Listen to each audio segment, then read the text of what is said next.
এই ব্যক্তির কিডনিতে অনেক বড় ধরনের সমস্যা হয়েছিল, তার সাথে ছিল হিমোগ্লোবিনের সমস্যা, ব্লাড প্রেশারের সমস্যা এবং ইউরিক অ্যাসিডের সমস্যা। কলকাতা, চেন্নাই শিলচর গিয়েও কোনো লাভ হয়নি। কিভাবে কোনো কিছু ছাড়াই ফিলিংটা এসে ওষুধ ছাড়াই আজকে এনে সুস্থ, এনার থেকে জেনে নেবো সব কাহিনী। তো আপনার নামটা কি?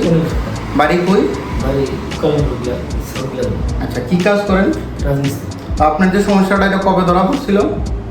23 ধরা পড়ছে। আচ্ছা, কই কই গেছিলেন? প্রথম আগরতলা দেখাইছি, তারপরে গেছি কলকাতা।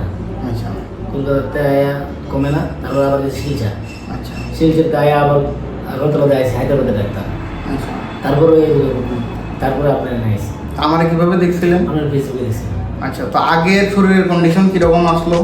আর যেহেতু মানে যখন ধরা পড়ছে, তারপরে তো এলোপ্যাথিক ওষুধ দেওয়ার পরে তো মানে খাওয়ার পরে দিয়ে আমার শরীর দুর্বল, আচ্ছা হাঁটতে পারি না, কোথাও যাইতে পারি না, কাজ করতে পারি না। তারপরে এইরকম অবস্থা। তারপরে আপনার এখানে আইসি, আয়ার পরে মোটামুটি অনেক ভালো। মানে এখন কোনো শারীরিক সমস্যা আছে না, না? অন্য কোনো সমস্যা নেই। আচ্ছা, তো আমার এখানে আইসি করে তো আমি ওষুধ দিছি না, ওষুধ ছাড়ানোর কাজ করছি। তো আপনি কি করতে চান? ওষুধ খাইয়েছি না নিজের রিডিংগুলো কম রাখা ভালো, না ওষুধ ছাড়া নিজেকে? ওষুধ ছাড়া ভালো। তো এইভাবেই কিডনি সমস্যা কোনো ব্যাপারই না, ডায়ালিসিস ছাড়াই নিজেকে নিজে সুস্থ করা যায়। অল্টারনেটিভ সিস্টেম অফ মেডিসিনে অনেক ধরনের রাস্তাই আছে। তো যারাই ভাবছেন আমার কাছে এসে নিজেকে ঠিক করবার জন্য, আমার কাছে মোটেই আসবেন না।